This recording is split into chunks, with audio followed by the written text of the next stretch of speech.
It is episode 89 of Fancy Ramen Podcast. I'm Neil. I'm Cookie. And I'm Scott. And you could be hearing this on Apple Podcasts, YouTube, or many other great podcast services. I'm back. I'm back for good, hopefully, until at least 2020 or late 2019. That's great. Welcome back. And who knows if the world will still exist then. 50-50, I guess. That said, so how have you guys been? Yeah, how's everyone been doing? How have you guys been holding up without me? Mostly without me, at least. I mean, we've been fine, but if you want to feel good, we've been terrible. We really don't know how to get on. Cookie's hair fell out. He missed you so much, and mine already left out of anticipation of your departure, and so you're the only person left with mop top. And we all know that'll be gone in a couple years too anyways. No, yeah, probably. Cookie, we're not doing videos, so no one can obviously see this, but Cookie, you're clean shaven. What are you using to shave your dome with, so to speak? It's got to be a Bic razor. Actually, no, it's a Gillette Pro Fusion Guide 5 with the vibration feature. Jeez. Keeps me from cutting myself. Do the vibrations feel good? No, they just keep me from cutting myself. It's a lot harder to cut yourself with a thing that's going side to side and up and down rather than, a very sharp blade that if you happen to go in one random direction. Like, that looks like a close fucking shave, so. Oh, yeah. I think it is. It's actually 2 days worth of growth because I didn't shave it last night. I was supposed to. I'm trying to do a shave every other night type of thing. That's so much work. I gave up on having the whole dreads thing. So I was like, fuck it. Well, if I'm not going to have dreads, I might as well just not have hair. Because that's the life I live. This is a very 0 to 100 type of lifestyle. But besides that, I've got an art show up at my work right now. Ever since it's went up last week, I've gotten at least 2 messages a day about someone looking to buy some boards. So yay! That's awesome. Got a meeting with a lady on Monday to talk about buying a snowboard. So and doing one of those. Is it a communal art show? Or, I don't know the terms, but like an art show where a bunch of different artists have exhibits up, or is it just for you? So this month it's me and one of my coworkers / good friends, Catherine Goodman. Her paintings are up along with my skateboard, so this one's a group show, I guess. But usually the gallery is just, I say gallery, it's really a big atrium that's got kind of like a subsection set off to it that allows for random things to be displayed. It's usually where the Christmas tree goes up around December. So they were just like, hey, out of all those other years, time of year, let's just have art. So yeah, that's going on right now. There's some parties that are going to be happening pretty soon where some skateboards are being auctioned off as well. So I've been doing a lot of art stuff besides the whole video game and anime scene. So since we know Neil doesn't do much usually, how have you been, Scott? Yeah, I've been great. My favorite pastime is ignoring Neil's turn in the podcast, and finally I can get some actual enjoyment out of that now that you're back. Yay! Doing anything interesting? Let's see. It's been 2 weeks, so yeah, I've done quite a bit. I went up to Lake Flathead, which is probably one of the biggest lakes in Montana, and celebrated my grandma's 80th birthday. And pretty much all of my dad's siblings on his side were up there and whatnot, and had this really cool lake house rented out. So I've got some neat pictures from that. Otherwise, been working hard, been playing hard. I've actually gotten a lot of time in on video games within the past about week and a half, and it has been a phenomenal time getting to just sit down and veg out for a bit. So been playing lots of video games, especially within the past 24 hours. Been playing too much video games. There's never too much video games. Yeah, but other than that, I haven't actually gone out and done too much. Yeah, I think that's about it. I've dedicated my past week and a half to 2 weeks to almost video games exclusively. So I'm going to have to pull a Neil and say my life is devoid of all things outside of gaming. Perfect. And Neil, been up to anything for the past 2 weeks besides working? I've had quite a bit of time over the past month and a half, though, to read a lot of manga, though, during like the free moment or free minute and so forth at work, be it coffee breaks and whatnot. And Right. I did want to point out one fun little manga title. I don't recall the Japanese title, but the English title for it is called Jobless Siblings, or The Jobless Siblings. And it's basically about an adult brother and sister living with their parents in Japan, obviously.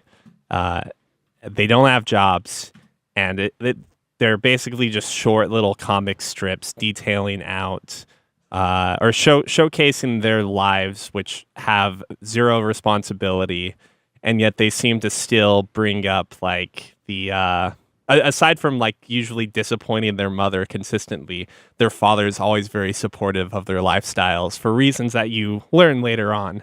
And they seem to get a lot of friends who are all very productive, but all really envy their jobless lifestyle. I've been dreaming of that day when I too could be jobless and still somehow survive, because holy cow. You just need that supportive dad who will stand for you no matter what. It looks like the name is Hatarakanai Futari, the Jobless Siblings. Yeah. And I have to ask, do they have a rivalry between the two of them then? It's two different kind of characters in the same situation to play. Yeah, up it's the two jokes. very, very different characters. Like the brother is more stoic, and he tends to be more accepting of his own situation and seems very, very content with it. Whereas the sister, like obviously just as content, is more about like mindless entertainment and kind of a little. She's not really dumb, but she certainly puts on a dumb air to herself, and she like tends to feel very guilty about being jobless. The dynamic between the two is obviously one of the big things. There's nothing like implied like romance or anything. It's not going down the siscon route or anything. You say that now. I'm like 250 chapters in. They're all relatively short, and the humor tends to be very, very like simplistic at times.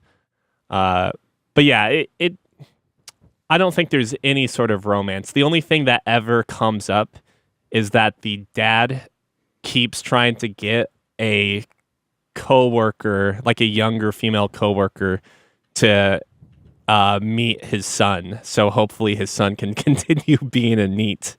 But if you look at any of the images, they're very typical, stereotypical NEETs. Like they wear sweatshirts and sweatpants, and that's it. Gray, of course, is the color. You know, I also picked up a. I guess that's the wrong way to put it. I inherited an old keyboard from Tiffany. We were looking around for her Ducky box, her Ducky keyboard box. Did she pass? No, but I guess that was also a poor choice of words.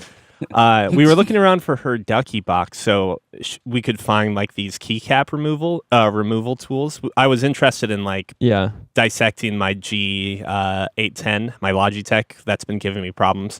And in the process, we came across an old Rosewill keyboard, which I think Rosewill is like an off-brand. Sorry, Scott? Oh, I was gonna say I have a Rosewill, and I love these keyboards. They're great. Yeah, this one's got like Cherry a super MX cheap switches. mechanical keyboard. Yeah, that's actually exactly what I'm using. You may have the same keyboard as me. Let me look. I've never heard of Rosewell. They do a lot of like cheap things. No, I'm actually a big fan of these. Like anybody who's in the market for a mechanical keyboard and wants to keep it cheap, essentially test out their first set. Like these Rosewells are, I think, an excellent choice. Mine's not even backlit, and I'm pretty sure I paid $60, $70 tops for it. But like overall, it's a really nice keyboard. It's got great action, and it is relatively ergonomic for not having any sort of weird shaping applied to it. I am looking at the RK9000BL right now. It's got cherry blacks. Yeah, that's what the BL is for, I believe. It's also for boys love. Boys love, yeah. The cherry boys love. I didn't realize they were cherry black, so I was expecting blues with the BL. I think maybe B might just be. Well, no, because there's also brown as well. Yeah, it's weird because in most industries, K or BK represents black. Yeah. Mm-hmm. Like on printers in particular, K always is your black ink Key. Yeah. Yeah. But aside from that, I've actually had some time to catch up on some anime, and I think the most important one to probably bring up is that JoJo Part 5, or Golden Wind, or Vento. Golden Experience. well, technically the chapter or the part is Golden Wind, but the character's stand is technically supposed to be Golden Experience. But I think they found an easy out by naming him Golden Wind in the subtitle and dub, because that's also the story arc's name. Arc. That's not. It really doesn't right. stop you from hearing Golden Experience. Yeah, it's Golden Wind. yeah. Vento. Okay. I don't know how to pronounce anything Italian, but Vento Oreo.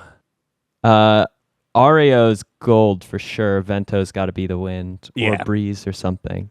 I don't know. I really don't remember a whole lot of Part 5. It's been so long since I've read it, but after watching the first episode, it definitely sets a good.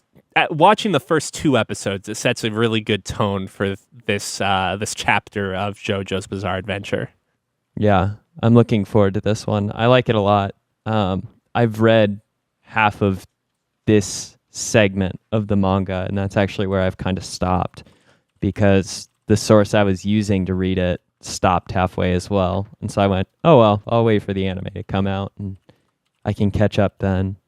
I'm never that thirsty for JoJo that I need to like hunt across the internet to find, the pages to read. Cookie, have you watched Part 5 or any episodes in Part 5 yet? Of JoJo? Yeah. No. Didn't you No. finish Part 4? No. Or am I No. crazy? No, I don't think he ever Damn. got into it. We pressured him a couple times. And I started watching part 1. I finished part 2. And then, the next anime season came on. So, everything old was dead to me. Because it just had to go get transported into a fantasy world with, remember that one time I got reincarnated as a slime? Yes, I was hoping someone would mention this. I watched the first episode of that too. That was pretty good. It only gets better. It does. It Yeah. only gets better. I got contacted by my sister, I think, right after it came out. She's like, Scott, okay, hear me out on this. I've got an anime for you to watch. I was like, okay. She said, you need to call me as soon as you've finished it. And so since I don't have Crunchyroll Premium, I was like, okay, well, I'm going to have to wait like a week before I can do that. And I watched it, and she seemed super hyped about it. I thought the first episode was all right. It was pretty funny. Immediately moving into the second episode, I realized that like it's just one of those where it needs a little bit of world building in that first episode to get to a point where it's really interesting or exciting. But the jokes all land really well. So it might not be as good, but I also started watching, or I watched the first episode of Overlord. I I've like heard Overlord. about that. Yeah. Overlord is very good. I am not caught up on last season, but yeah, Overworld and Overworld 2, very excellent.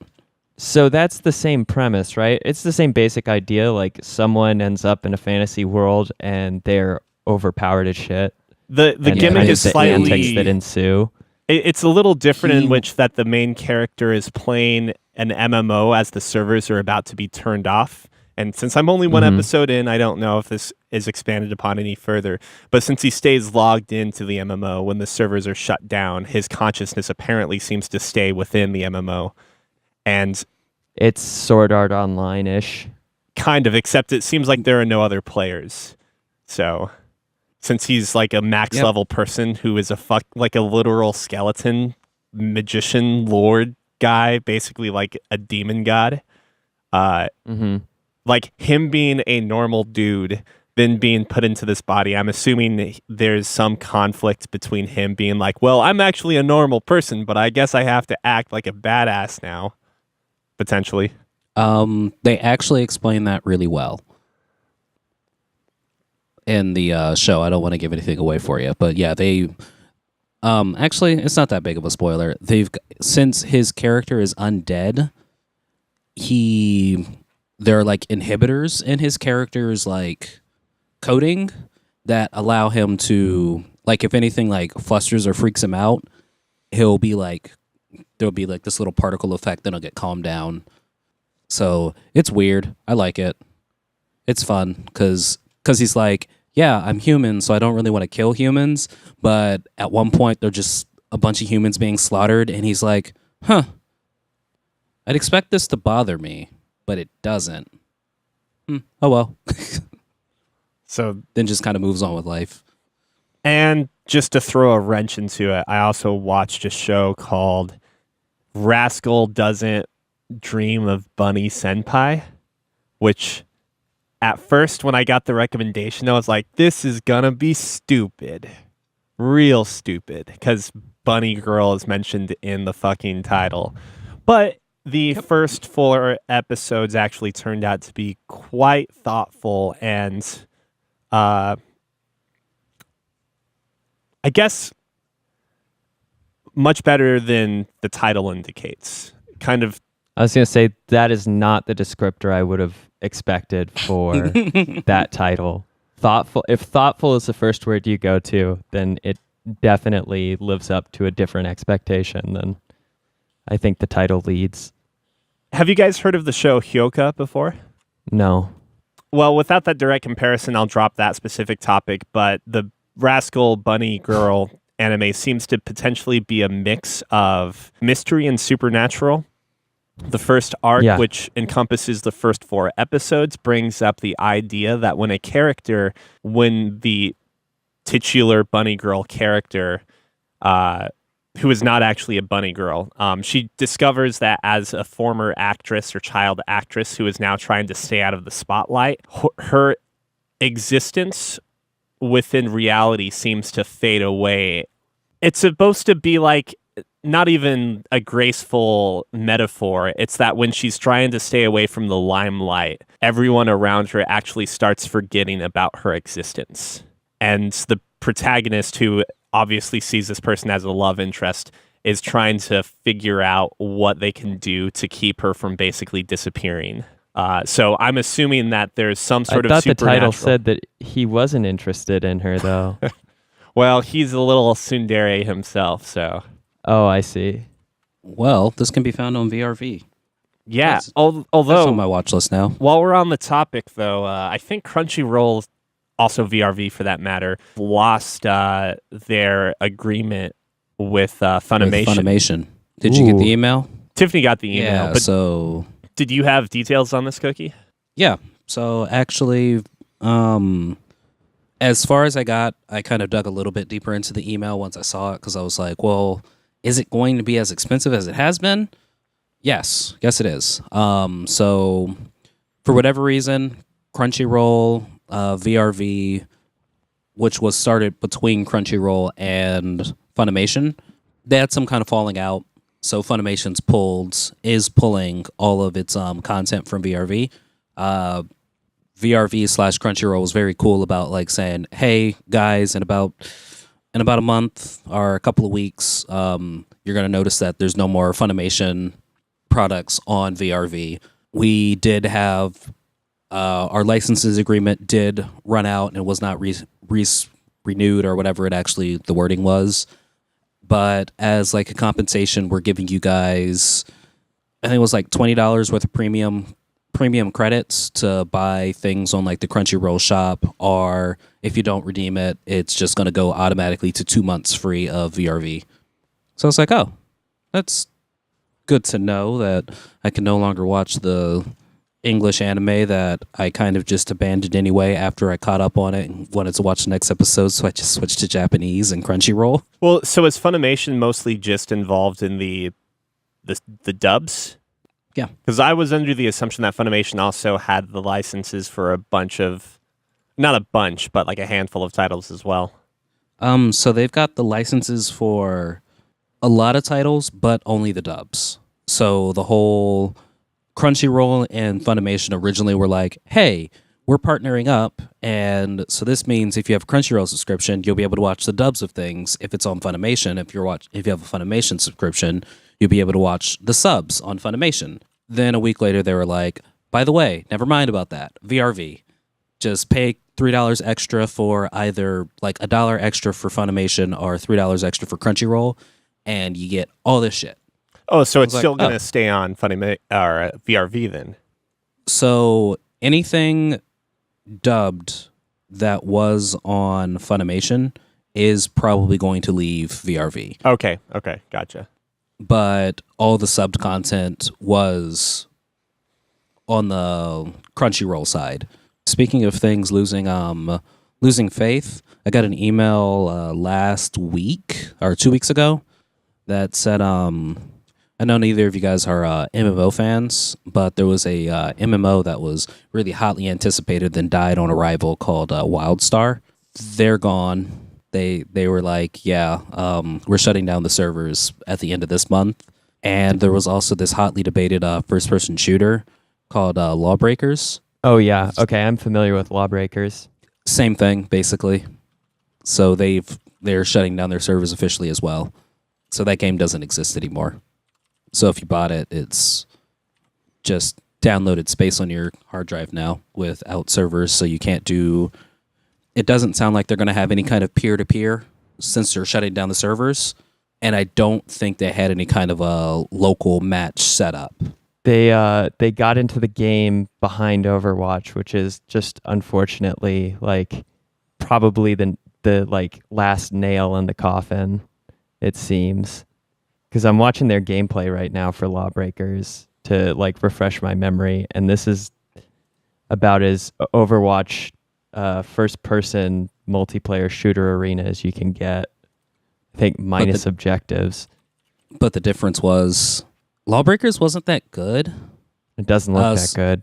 So I was playing I was in the beta. Like the thing, they were like, this is a hero-based shooter with the anti-gravity or movement mechanics. Mm-hmm. You, just from shooting across the screen, you couldn't tell what kind of hero you were shooting at. Their different kind of special moves were not very, weren't very unique, or like, oh, this person just happens to have a rocket launcher. Oh, Yeah. This person can grappling hook and swing around, but they have a sword. Yeah, that's what I'm watching right now, is the little grappling hook. And it doesn't, like, the momentum on it doesn't seem very good either. Like, we've seen a lot better grappling hook momentum throughout, like Black Widow and Overwatch, and the grapple hook in Titanfall and Titanfall 2. Like, Call of Duty Black Ops 4. oh, yeah, that's right. You got that now, too. But that's Well- like some sad-ish news. Rest in peace, I guess. Now that we're done with the Death Corner, I do have one more piece of sad-ish news. Let's hear Nothing's it. dying, though.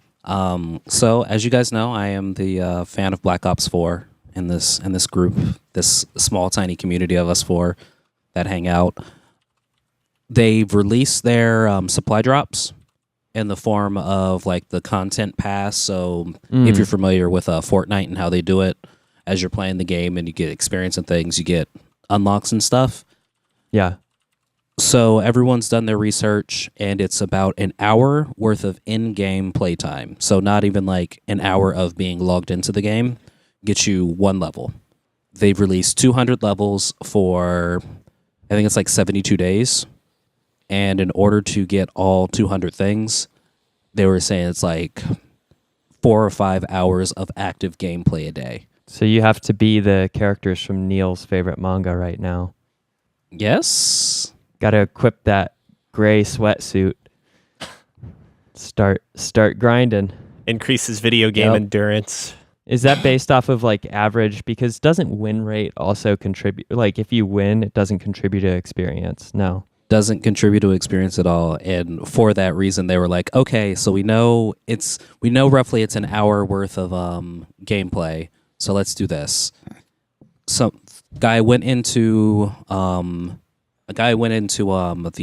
battle royale mode, Yeah. and he was like, so lasted a good 10 minutes, got 6 kills, and you were like, and you can see this is the amount of experience I got for this towards this thing. So it was 10 minutes worth of time. So then he was like, then me and my friends camped out into a bathroom towards the middle of the circle for 10 minutes. No kills. Same Threw amount grenades of at their experience. feet. Yeah. So it's just like, oh, well, yeah, that's kind of sad, especially that's- considering Activision's boosted the time it takes to unlock a level twice since the game's released. Well, and there's always opportunity for that. What is it? Remember when Destiny was rigging the numbers on Destiny 2? Where they were saying you were getting as much experience, like the experience you were getting had so much of an impact, and then in actuality, you weren't receiving that level of impact on your experience. Oh yeah, good Yeah, times. wow. It's almost like there is like rife new ground for that to be done again. Pretty much. So it's kind of sad and depressing considering like, so I pre-ordered the bigger version of it because I wanted the Black Ops Pass, so I didn't have to worry about anything. And it was like, oh yeah, get you all these COD points, and we don't know what else. There's nothing to spend COD points on in this game as of right now. That's been out for a few weeks. Mm-hmm. So it's a slow launch for like a Call of Duty game, which is really weird. That's Cookie's News Corner. On to games, my friends. On to games. What have y'all cowpokes been up to in the gaming world? I am going to continue to talk then. I have not been a cowpoke. I've actually been a Spartan for the past couple of days. Playing Halo? Nah. Playing Assassin's Creed? Playing Rise for Xbox. Yes, Playing Rise for Xbox. Rome Total War 2. Pretty much. So no, been playing Assassin's Creed. Project Stream finally actually started working for me last week. Mm-hmm. So if you guys recall, I talked about that a few weeks ago where Google's allowing you to stream AAA games on Google Chrome. Mm-hmm. So it's actually been working for me. I played about 6 or so hours of Assassin's Creed Odyssey. And let me tell you what, at first I was like, this Project Stream, it's kind of jank and buggy because I'm also sitting in front of a 4K monitor that's attached to my computer. It was not a fan of that. But last night I ended up switching it over and using the extra long HDMI cord from my computer to my projector, which is not 4K. It's actually 720p, and oh my god, it looks glorious. While trying to stream it to 4K, it had a sluggishness to it, so there was quite a bit of input delay. But as soon as I switched it over to, like, the 4K monitor is still plugged in, but it's only just streaming to the 720p monitor, i.e. the projector. Mm-hmm. Buttery smooth, not noticing any kind of input delay. It looked beautiful. And my gosh, this is a good time to get back into Assassin's Creed. If you have been skipping all of them and then played Origins, if you haven't played Origins also, I am enjoying What's-Her-Face's Odyssey. One of the systems that they're implementing for it, they were like, hey, what kind of mode would you like to play it on? Exploration mode, or would you like to play it on normal mode? So normal mode being you go into an area, you do the little synchronization, eagle flying, hawk view thing. You get and the whole map. Pings everything on the map. Exploration mode, you do the synchronization point, hawk thing, and it just lets you zoom in on the map. The map is still empty. So you actually have to talk to people, and then they're like, oh yeah, I need you to go rob this guy. And you're like, okay. And I kind of was just like, I'll get on it. and expected there to be a like little quest marker for me. Nah, there wasn't. I talked to the guy again, and yeah, he wasn't willing to repeat anything though. So I kind of wandered around for 5 minutes until I found where I needed to be. Mm-hmm. Because they're assuming, okay, this character, she's been on this island for her entire life, basically. She knows where everyone lives and where everything is. Yeah. Now, the next mission I got from the guy who was like, okay, now that you robbed that guy, I need you to go kill this dude. And I was like, cool. One of the questions is, where do you think I can find said person? And he's like, oh, you should know. It's south of this area towards the bay. And you're like, okay, cool. So it's going to be south of this portion of the map in this general area. And I was like, oh, yeah, nice. That's actually like a really good way of doing it. So that way you're not being overwhelmed with everything. About 3 hours into the game, I got the title screen for Assassin's Creed Odyssey. It actually showed up for me. So I was like, sweet, I can stop playing now probably. Is it a very long tutorial then? Is that what you're saying? Like that ends with the tutorial, or why does the title screen pop up so late in the gameplay? It's not really the full tutorial because they have a miniature tutorial where you're using your character's parent in like the Battle of 300 basically style battle, where they're like, this is how you fight, this is how you parry, this is how you do this, this, and this. And it's like, cool. And then that battle ends, and then you're 20 odd years later as whatever character you chose. Everyone chose the female. And then it's like, you're on this island. By the way, this is how you explore. This is a horse. This is how you ride said horse. And then it's like, okay, your Odyssey doesn't start. So Assassin's Creed Odyssey doesn't start until you actually leave the island. So it's more like, oh god, did any of you guys play Far Cry 5? No. Nada.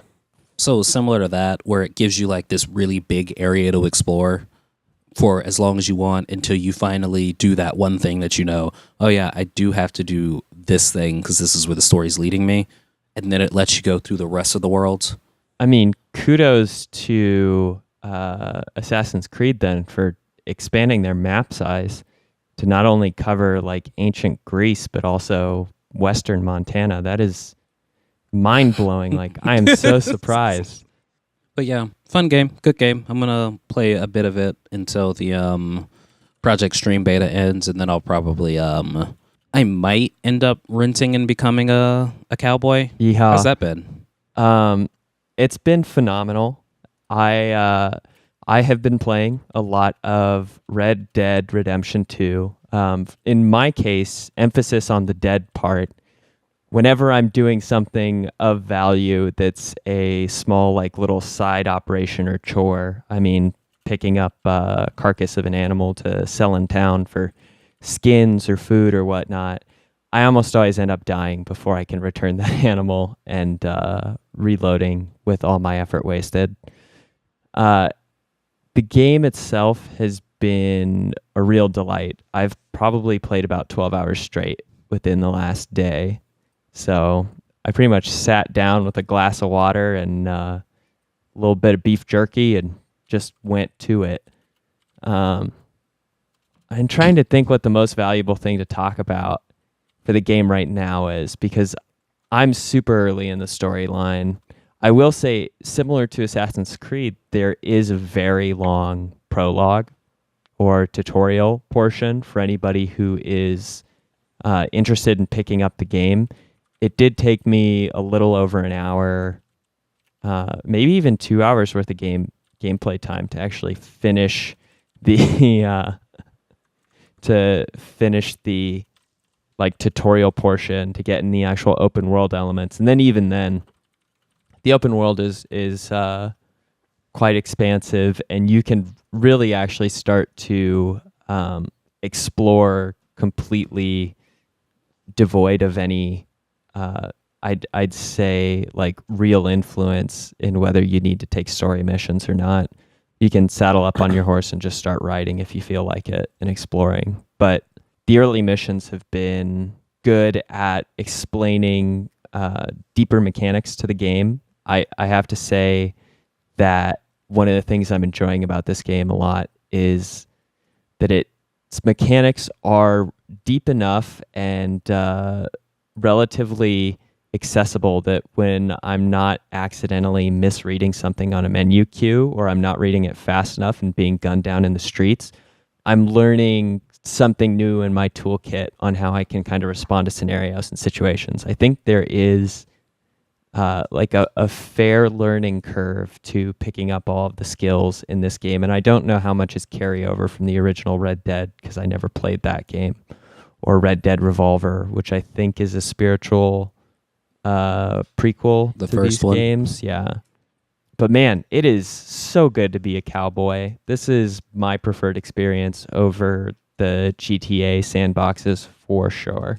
It's a lot of praise. Yeah, I've been enjoying it a lot, but granted, this is also a game that I've only spent really the last day with. So I'm worried about talking too much about it as a whole because there's so much more to do. I can say I've had some fun events with learning how, say, the camping system works. If you camp somewhere that is off of a trail and deep enough in the backwoods, you sort of end up teleporting to the best camping location, which put me and my horse on top of a snowy mountain at one point in time, in which I don't think there was any easy descent. So I was walking down what seemed to be the shallowest side of this mountain when my horse trust, or like my horse bond level, reached its maximum. So 30 seconds later, my horse could take a misstep, break its ankles, fling me down the mountain, and die and slide next to me, leaving me trapped in the snowy mountains and playing the long dark for probably an hour and a half until I could get to a new steed. I was going to say, that's how the Hateful Eight started. It is, yeah. It's pretty brutal not having a horse. So when your horse dies, it's really tough to kind of figure out, especially when you're in a remote area, like exactly what the best option is. Is it start trekking about 100 miles back into town, or is it go deeper and hope you bump into something that you can ride? Because horses are abundant on the trails in the more traveled areas, but when you get up into these snowy, like, northern mountains, I think called the Grizzlies, you're just pretty much SOL if you get stuck. So I've had that. There's a lot of random encounters helping damsels in distress, guys who have been bitten by snakes that you need to suck the blood out, some dude trying to reshoe his horse and getting kicked in the head dead right in front of you, and then getting blamed for the murder. That happens? Yeah, the system in the game is really, really great, to where there are a lot of encounters and things randomly happening that you get alerted to on the minimap or by sounds like gunfire or seeing smoke that you can go and investigate. And depending on how quick you are to, say, respond to it, the event could have already happened and you're witnessing the aftermath to you being able to intervene and get involved, either in an aggressive or a non-aggressive way. It's still very much like mean guy intervention or good guy intervention or completely ignoring the situation. Those are about the only options you get dialogue wise. But since you're playing sort of an already realized character that you're just really choosing the moral arc of, it makes it works, I think, pretty well. It's relatively cohesive in keeping your character's voice within kind of the same like realm or writing, whether you're playing a good guy or a bad guy. But random events that have gotten me to make mistakes, like draw my gun at a public hanging and then become the center of attention versus the person who's about to hang, or trying to hold somebody up who is threatening one of my friends, but instead shooting his hat off and alerting the authorities to my presence in town. I've had a lot of screw ups, and I think the game's really fun because these games are built in a way that you can't just like save scrub, or was it save scumming, which is something that I'm really a culprit of in certain games where there is like a morality bar somewhere on there where you can play a real bad guy or a real good guy. So when I make mistakes that make my character a bad guy, I'm normally in other games save scumming and then making the good choice now that I know what it is, and I know that the other option I was trying to take was not a good one. In this game, I've had to live with my consequences, which has made it more interesting, and it seems to actually have, I think, an interesting impact on how the game kind of responds to your involvement in your environment.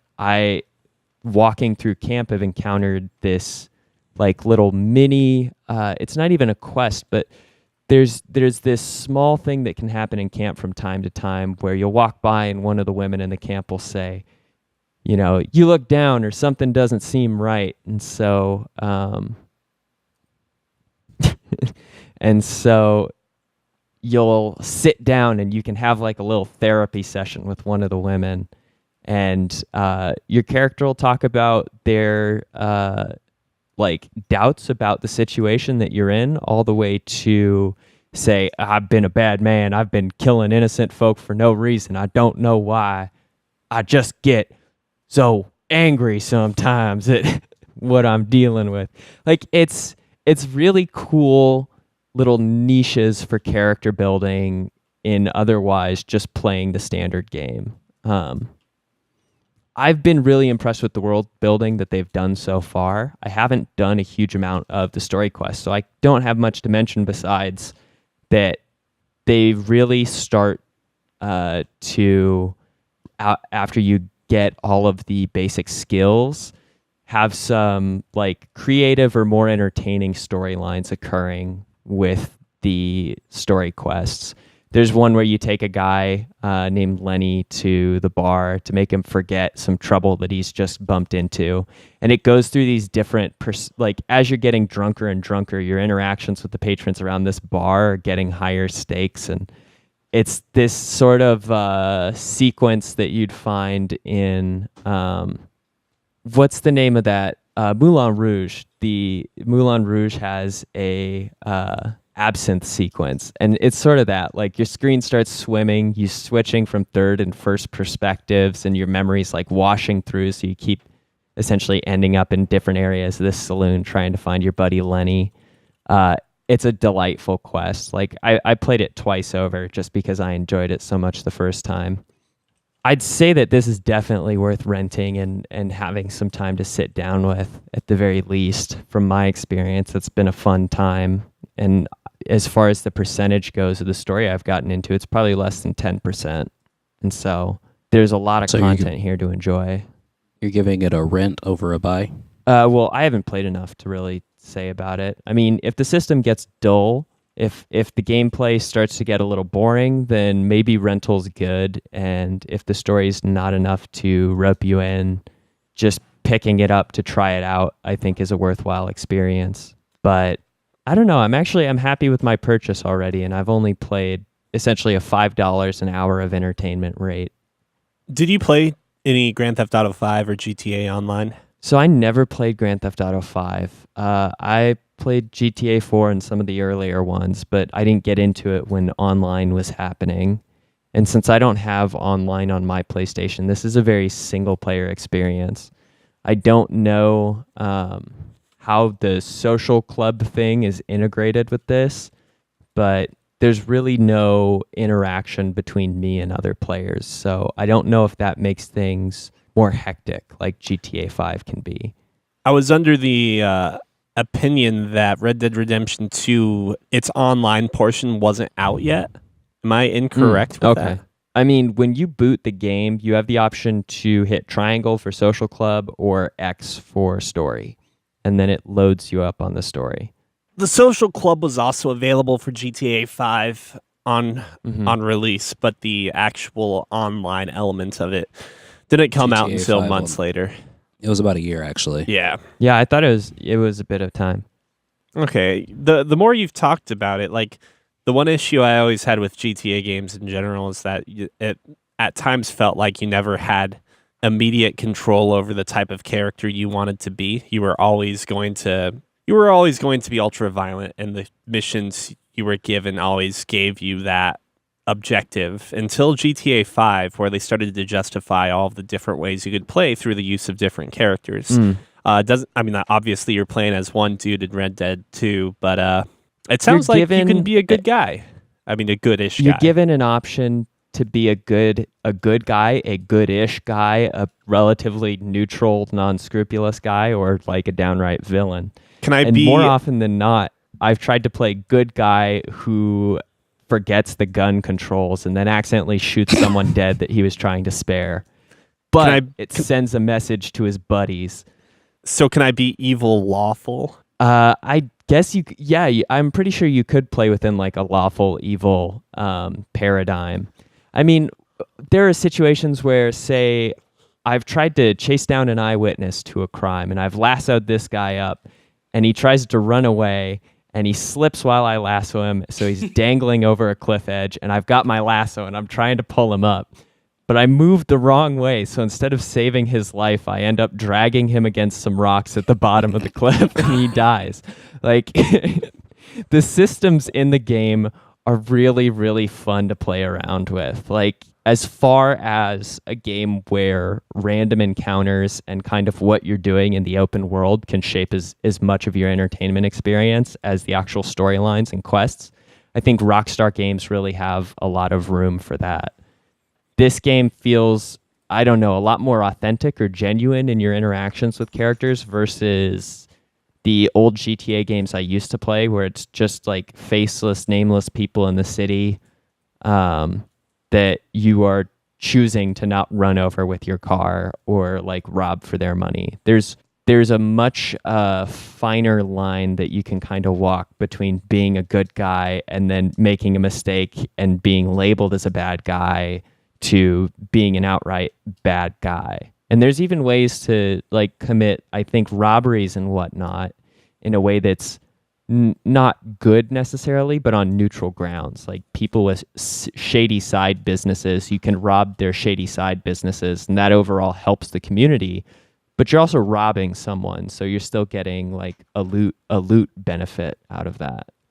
Yeah, so I'm convinced I'll probably pick it up. Yeah, this is Moral Gray Dead Redemption. I'm already in the PlayStation Store right now, downloading. I think you're really going to enjoy it. I hope you have a good time. So 2 questions for you then. Yes. Question number A. Have you lost your hat? Oh yeah, I lose my hat all the time. I have been jumped by... Oh shit, that's the most important thing. I'm going to answer this question. I'm going to follow up with some important information. We'll get to question number 2. Cool. I've lost my hat a lot. I've got it punched off my face. I've got it shot off my head. I've been stabbed after being ambushed checking out a dead body that was positioned in a weird way off of a trail and got my hat sliced off my head. I have lost so many hats in so many different ways, and one of my favorite things to do is when I realize I don't have a hat anymore, taking a hat off of somebody else that I've recently had, to put it lightly, a scuffle with. My favorite is when I went to collect a debt and I accidentally ended up killing a guy because I had my knife equipped. So when I went to melee fight him, I ended up just stabbing him to death in the middle of the street. Oh. And then I had to loot him for the like loan money that I was trying to pick up that his girlfriend really owed, but he had.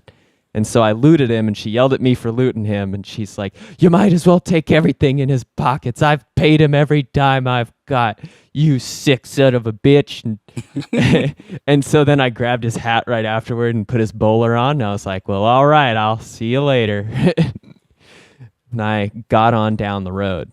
Okay, so the follow-up here is there is a mode in this, Neil, that I think you'd find particularly interesting, and Cookie, I hope you don't have as much trouble with it as I have, but it is called the cinematic mode. You can essentially establish a cinematic camera that takes these very movie, like, very, very actually Tarantino in like The Hateful Eight and Django Unchained and all these other like Western panoramic wide view Magnificent shots. Seven. Yeah, almost any cowboy flick of the Ridiculous modern era. 6.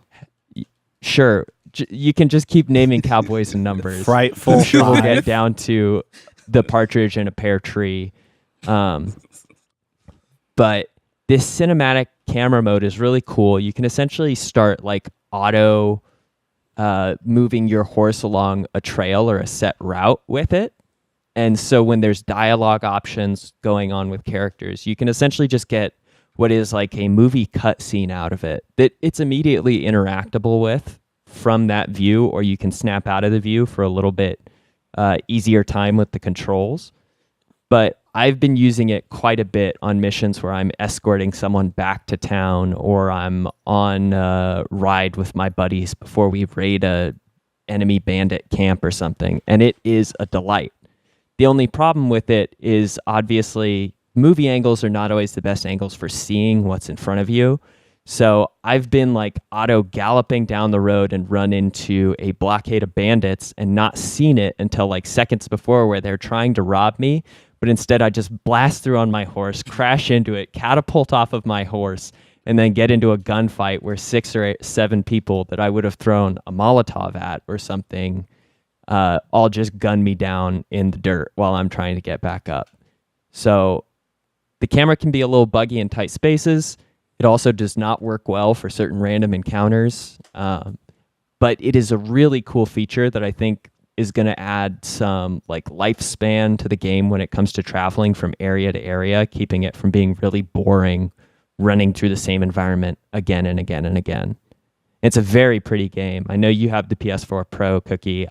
I imagine that with the like screen setup you've got and your PlayStation, this may be one of the prettiest experiences you've gotten to see as far as like a natural environment or landscape in a video game. Okay, I'm glad you said that, because I'm going to say Spider-Man's going to be pretty hard to beat. Spider-Man's gorgeous, but there's better puddle graphics in this one. That face. I would say the one thing that's tough, especially when you're playing on a really... Actually, I don't know if the size of the screen matters as much as just the first-person camera in GTA 5. I don't know how well that worked out, but the first-person perspective Really well. in this game, when you're exploring a room, can get a little nauseating because you're just kind of swimming around at how fast the camera angle moves. But it's pretty invaluable for when you're searching tight spaces. They keep really detailed environments, which I also appreciate. Every cabin looks a little different, and so a lot of the elements that would have seemed very repetitive in like decorating environments really kind of fit in and create a cohesive but unique atmosphere for most of the places that you explore, which is very nice because that's one of the things that gets tough over time as you play games like these that have 50-hour campaigns or something, is once you've seen like 6 or 7 cabins in The Witcher, you've seen every cabin in The Witcher. And there is enough differentiation between every single area that it really seems like they've kept the towns relatively small and handcrafted in comparison to just littering it with tons and tons of copy-pasted elements that have slight tweaks to their color or something. No more questions. I thought you had a second one. I did not actually have a second question. Oh, It might have gotten he answered. lied. Yeah. He lied. See, this is the little bad cowboy icon would pop up on the right-hand cookie screen here. You were playing Red Dead, which always happens to me when I least expect it. Go ahead. So is this Neil. You is had a this as question. close as like a is this as close as we're gonna get to like filling up the Mass Effect? Not so much in the sci-fi, obviously, but more in like the moral choice gap that we have now that Mass Effect is basically dead. You know what I'm talking about? I don't know with if it's- Paragon and Renegade. I don't Mhm. know if it's necessarily that's tough. Mass Effect, what's very interesting about those games is there's a lot of dialogue to run through. And this game is obviously very streamlined where the dialogue's not nearly as dense as to offer you like a whole wheel of options. However, the outcomes in Mass Effect are still like Paragon or Renegade or neither. Like you just don't have the moves to make Paragon and Renegade happen. Can you stop dancing in front of the screen? She's playing soccer with the dog. I'm enjoying it. The dog's favorite pastime is biting Sierra's feet, which can turn into a pretty tough situation sometimes when she's trying to run away. But if we boil down Mass Effect, there's Paragon and Renegade. It's still a binary, like good or bad. It just back when BioWare did I'm chewing on my words here. Back when BioWare did Coder and Coder 2, you still have dark side, light side. You have to commit to one to get some sort of like benefit or bonus. But ultimately, if you're evil on the binary or you're good on the binary, you just get extreme options that allow you to kind of meet the same ends. I think there may be some similarity between that and this game. It's like you can be evil and rob a bunch of people and get tons of money that way, or you can be good and people acknowledge your goodness around town, and so you get discounts, so you need less money so you don't have to rob people as often. I don't think that there's like, this is the same issue I encountered in BioShock 2, where it's like you can save little sisters or you can grind them up into paste, and I ground them up into paste only to find out that if you save them, you just get benefits given to you instead of you having to purchase them.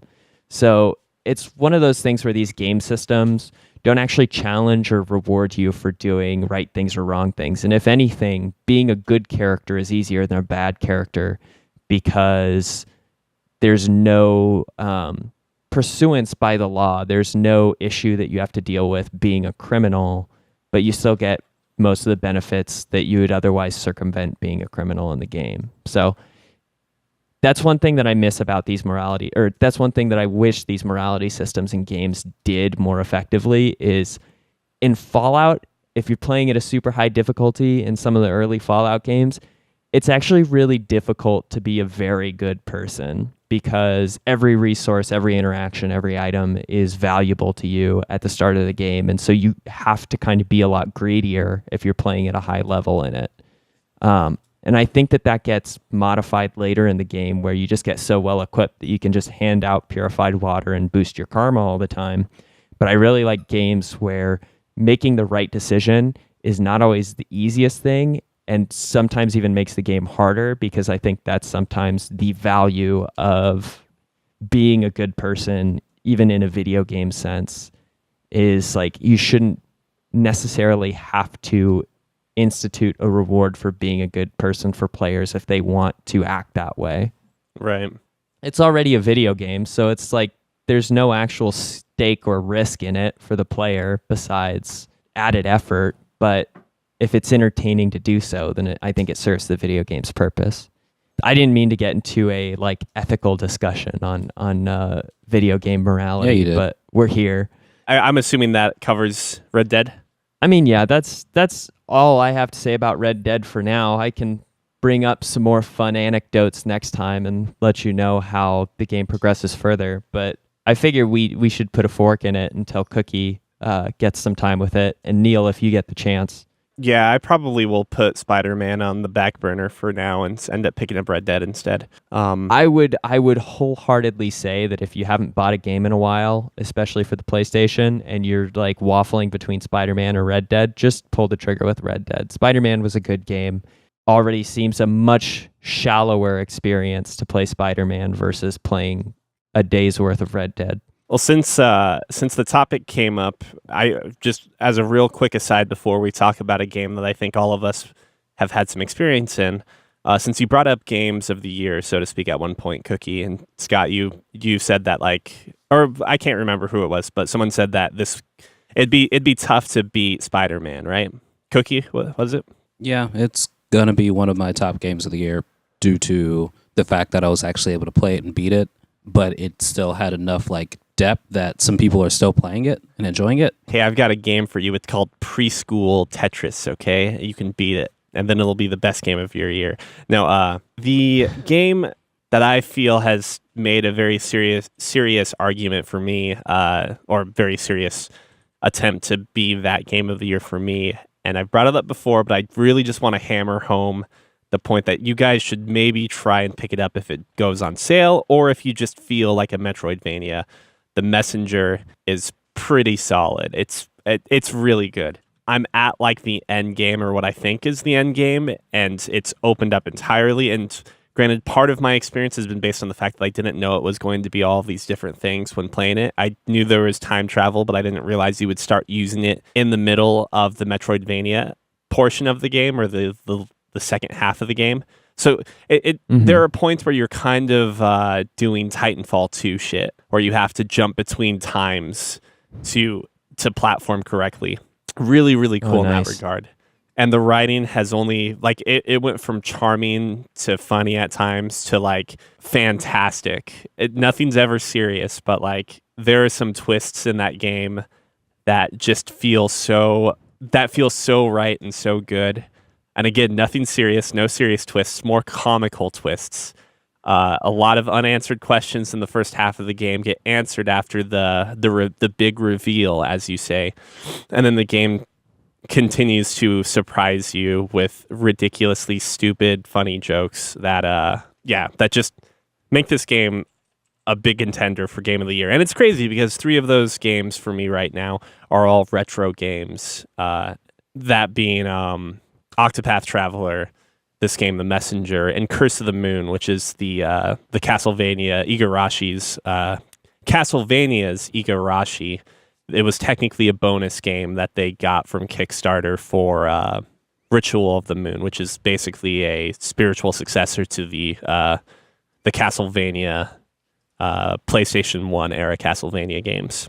Those aside, a game that might not have me so enthusiastic that I would say it's the best game of the year, but I am having a fantastic time with it. It looks like all of us now have played Super Mario Party. Yeah. And as far as played Super Mario Party, have we also done the, like, I don't remember what it's called, but it's essentially the baton or just the motion controls exclusive rhythm game mode, the rhythm game mode? Yeah. Yes. Honestly, that may be my favorite part of it. I know it's this weird gauntlet of just motion control rhythm games that are very WarioWare-esque, but it's just a delight, especially on the remix speed. I haven't played it on the remix speed. I'll have to play a bit more. Yeah, we did do all fave. of the difficulties yesterday. My only complaint I have for any of the motion controls in that game are that I don't think that the Switch's hardware is actually accurate enough to know you're doing the exact motion. So every time it's not perfect. No, it's not just the Just Dance mode, basically, as I'll call it. It's any motion game. I've determined that the best way to shake the controller or to do whatever it is that you're supposed to with the controller is if you're holding it up like you were in horizontal mode. You keep that same grip, but you only have it held in one of your 2 hands, and then you just twitch it and whatever. Like, it doesn't matter what you have to do. You just twitch it. And the game is going to assume you're doing whatever it is that you're supposed to do correctly. Just twitch it. Interesting. That's it. So the entirety of that is just me sitting down with the controller going like this, twitching it in a very nonsensical motion, but very small to the beat. And I do better that way than if I do the real motions. Neil's finally developed his top tier Mario Party strategy. I mean, this I do that same thing, actually. This isn't even that different from like what you do in Skyward Sword, really. You just figure out like the best way to like the least amount of movement to do the slash that you need. Like at I least never in got the slash right though. You know that there are enemies in Skyward Sword that have like electrified blocks essentially.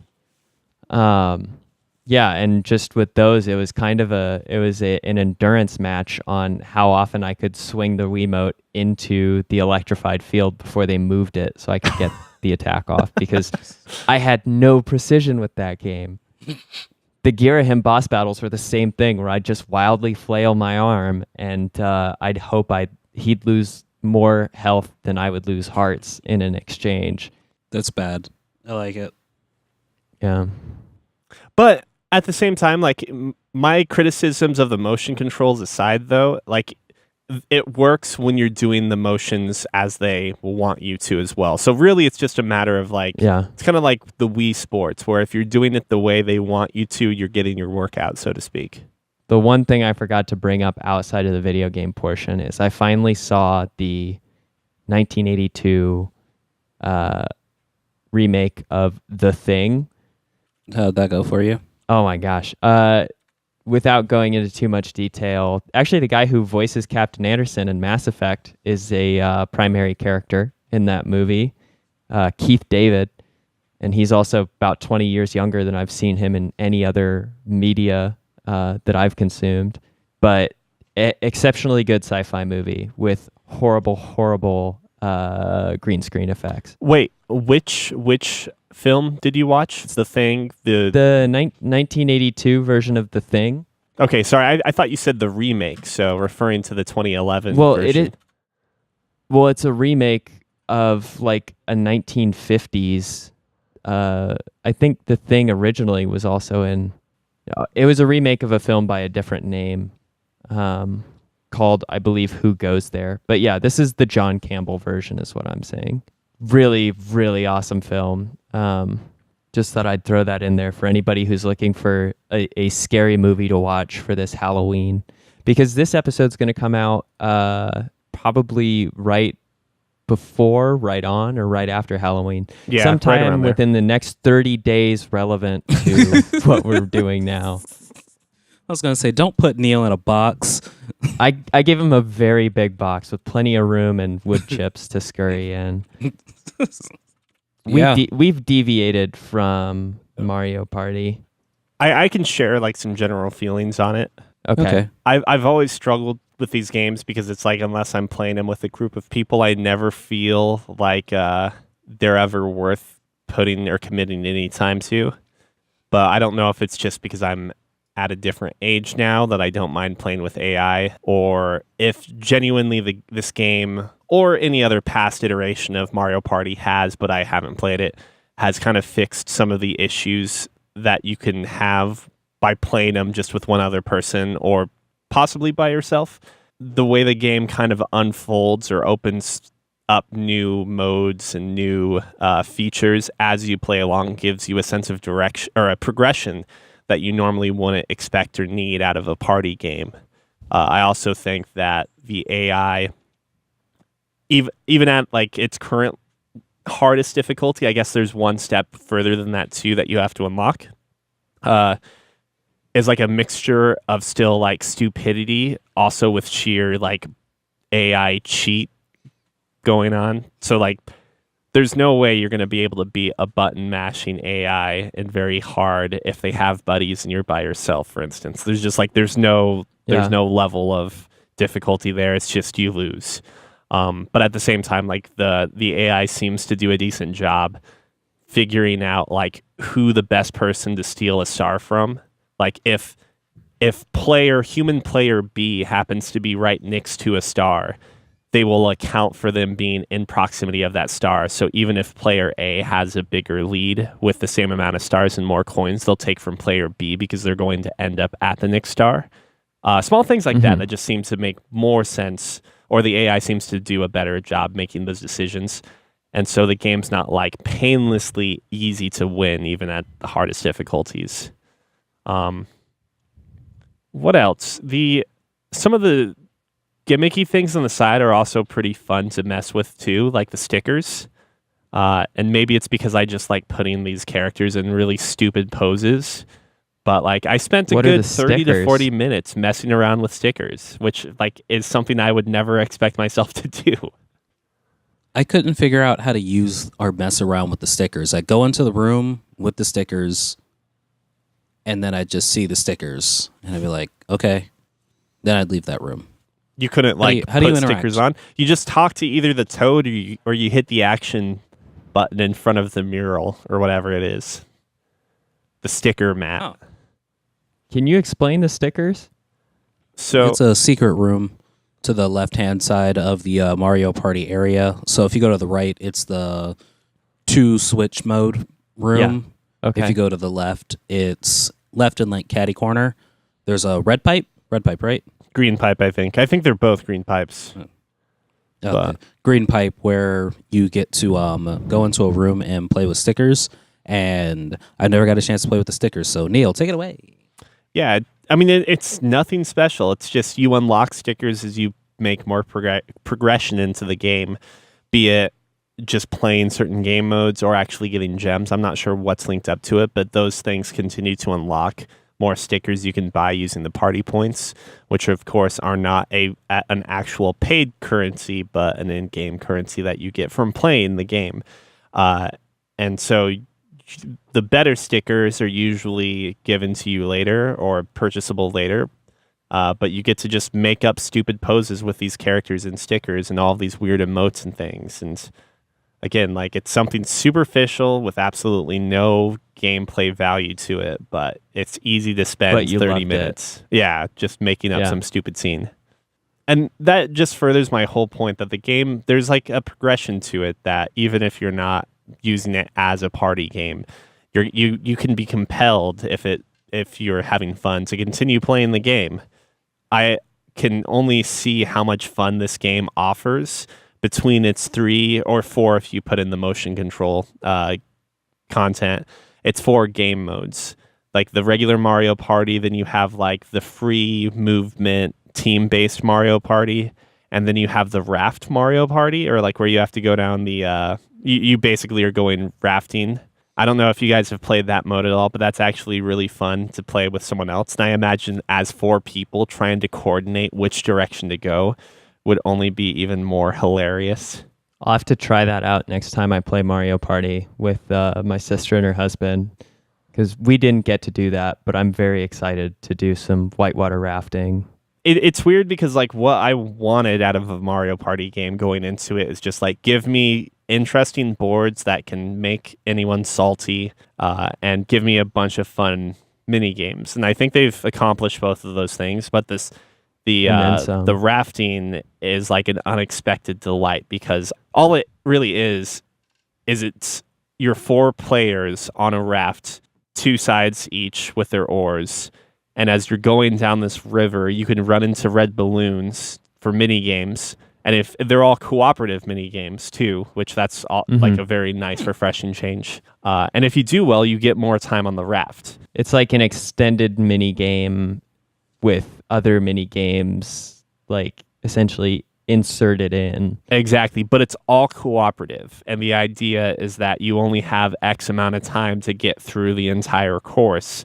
And you further give yourself more bonus time by winning at mini games and hitting like second icons or like 30-second icons that give you more time.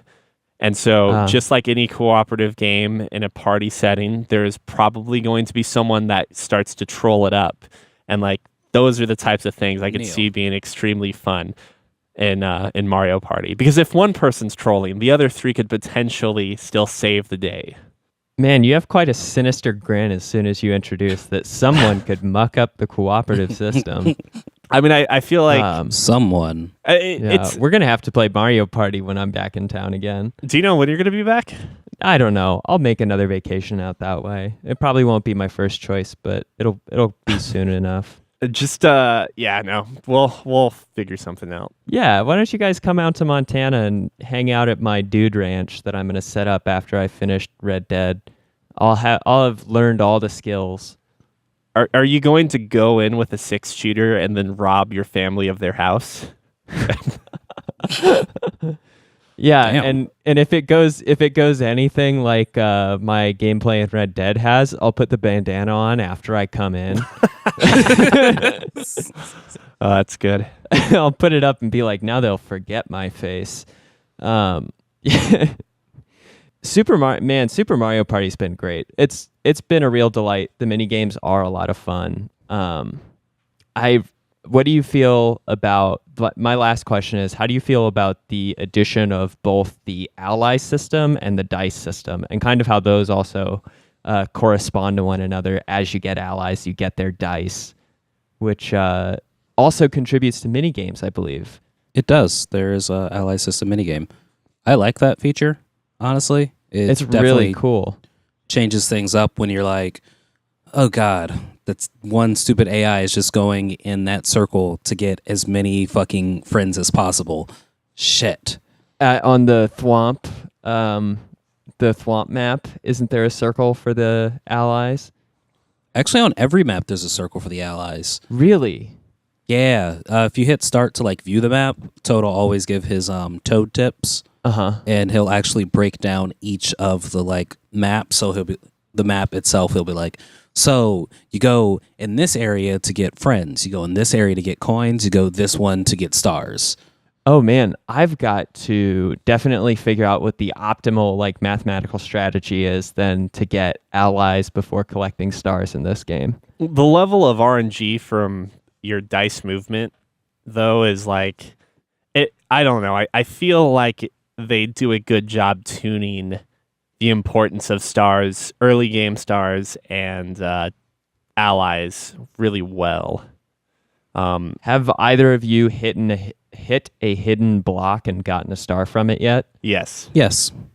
Okay, I've had a game where I hit 4 hidden blocks and each time could not land on that like slice with the star. Is there a secret to this that I'm missing? Nope. You don't. You don't be hit either anything. Asian or black. Yeah. Damn, I'm fucked. It's working out for us. No, you don't have to hit anything, so it's all RNG there. It's all RNG. Okay. I thought that I was supposed to like hit the propeller or like hit A while the dial's spinning, but the dial is already like coming to a slow after you hit it. So I thought that I was just not responding fast enough. Nope. As soon as it pops up, it's just random. I think if you don't hit anything, you've got a better chance. Okay. That's good to know. That would be good because they train you to hit things all the time in that game. Like even when you're stealing coins in other games, you're supposed to hammer B or A supposed to mash it. Yeah. Yeah, exactly. That's such a nice heel turn from the developers.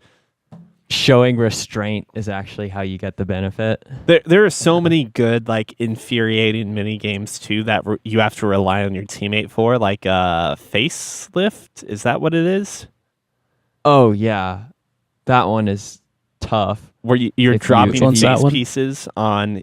You have a Bowser or Mario or whatever yeah. character, and you drop the face. It's how you end up with a cross-eyed Mario or Bowser. I think the two AI, if you have two AI partners that I don't know what level they're at, but they'll essentially try and even stuff out so much you end up with like a Cyclops because they drop the eyes one on top of the other in the center. They're like, we're shooting for the averages here. I'm trying to think of what other good games.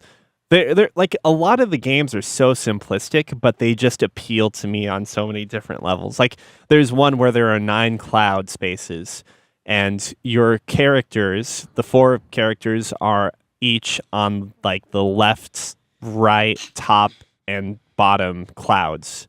Yeah. And you have to commit to jumping to one of the additional 5 spaces, and each space has coins, a different amount of coins.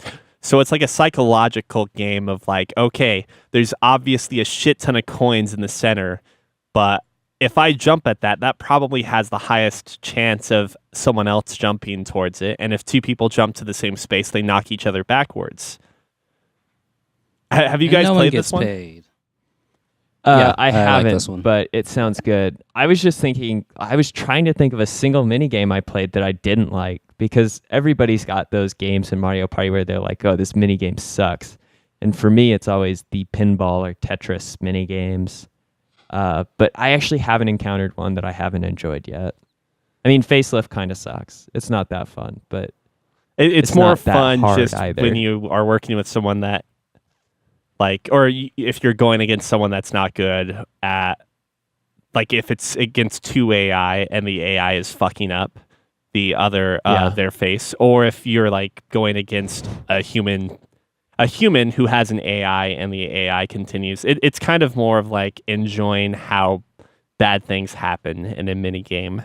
Do you like the abundance of pure movement, no interaction games that they've also put into? Like a lot of games, you have no other button presses aside from movement. I don't mind them. yeah, that's fine. I think it was like Yeah. a creative way for them to generate like an extra 20 mini games, because like there are, I think, 80 mini games in whole in this game, which I think is one of the higher amounts they have in the series. And it's kind of weird because I realized partway through, we were just like trying to go through each of the mini games and start favoriting which ones. And it occurred to me that a good like 20 of these mini games have no interaction other than just movement. And yet they do such a good job of making them feel unique from one another. Like the one where you're running away from the punching ghosts or whatever. The character models each have a different like width to them too. And so my sister was playing fat ass Monty Mole and kept shouldering me out of corners that I could otherwise make against the other opponents to slow me down. Like there is a beauty in the simplicity of some of these games and still how they're so much fun. Good times all around though, Super Mario Party. Mm-hmm. We're kind of running along here. Are there any other games you guys have been playing? Oh no, we're running super long. We can just talk about those games later. Indeed. In the Also, future. this actually has the least amount of minigames. Wait, Really? Really? Off of a quick search. Super Mario Party has 50 minigames total. 56 if the player counts the different courses for some of the minigames. Mario Party 2, 65 minigames. Mario Party 8, 73 minigames. Mario Party 4, 64 minigames, and that's all I really cared to look up. Wait, what are you talking about? I've read articles saying there are 80 mini games. Are there? Maybe Yeah. they're counting the mini games from the raft and from the rhythm and all that. Wait, 1 second. Never mind. 50 Mario Party minigames. Never mind. Yeah, Ignore me. that is correct. I do remember looking that number up for the original Mario Party. Slapperazzi is also so great. That's I the have best not one. played that yet, but as soon as I went over to hang out with Caitlin and Sam, they were like, I hope we get Slapperazzi. It's the best mini game. It really is. Oh my god, if you ever see Peach, she just always looks fucking elegant no matter what she's doing in each picture. Lizzie found this out as we were like 3/4 of the way through it all, and she's like, you know what? Peach looks like a fucking rock star in all these pictures, and then they show all the pictures at the very end, and it's like, you know what? Fuck you, Peach. You actually do. This one you're being hit, and you just look great. You just look fabulous. Too Oh, photogenic. Looking up the list, though, I did come up with one mini game that I thought was just dumb. The Trike Harder mini game. That's my favorite one. I love it. It was That's again, the one where you're doing this. yeah, where you're Yes. supposed to be like moving the controller in a way that like imitates the pedals of a trike. And so my issue with it is that this game is the exact same as Precision Gardening, which is the exact same as any other game that just wants you to move the controller in a way that's faster than everything else. Mm-hmm. And because I use the same motion in Trike Harder as I do Precision Gardening, which just means I shake it fiercely with no other control. I just shake it in the same twitch motion I do, and I go faster than anyone. I shake it in the same way I have to shake it when I'm wiping the windows clean in the motion mini game on the Just Dance copy. So you just think it's stupid because you're cheating the system. Yeah, I'm absolutely cheating the system, and I feel, but there's no other way to beat the very hard AI. So it's like you just kind of have to do the exact same thing you do in like 2 other games. I'm reminded though as I go through this list too, the Sizzling Steaks minigame is actually fantastic. At first, so that's one where you get like a perfect cube piece of meat, and you have to cook each side of the steak. And you flip the steak using motion controls. And at first I thought that you would twitch it as soon as you felt the rumble. The rumble indicates that the steak is cooking, or rather, once the rumble stops, that indicates the steak is done cooking on that side. So you then flip it. But the game actually accounts for the position that the steak is in at that point in time and how hard you flip it. So technically, I'm not sure if this is true, but you might even be able to do like a 360 flip in the air if you flipped it hard enough. But you can also flip the steak out of your frying pan if you flip it too wildly. So Yeah. like you actually have to watch and wait for the steak to hit that right angle so you can flip it onto the uncooked side perfectly. It's a really fun game when you consider all things in it. We'll have to play that. I also thought maybe the shell shocked mini game in the Toad's Rec Room was really not that great. I think it had potential to be more fun, but it was, I mean, I guess I'm expecting a little too much out of that. But it's funny because I really like the mini baseball league game that they have that kind of emulates an old plastic baseball board or a plastic. Wait, you guys have a second game. Switch? No, but you can play that with one. Oh, well, that doesn't sound like fun though. Yeah, I think it's fine. It's the idea of using both Switches that makes those ones tryable for me. I haven't actually tried them out yet because we never got the second copy. It's too bad. Maybe we can bring it at some point. I'm down. I really don't think though that the two Switch mini games look all that great. If you got any comments, questions, concerns, or feedback, don't hesitate to write us at podcast@fancyramen.com. And if you don't want to give your opinions to the anonymous void that is the internet, why don't you tell a friend?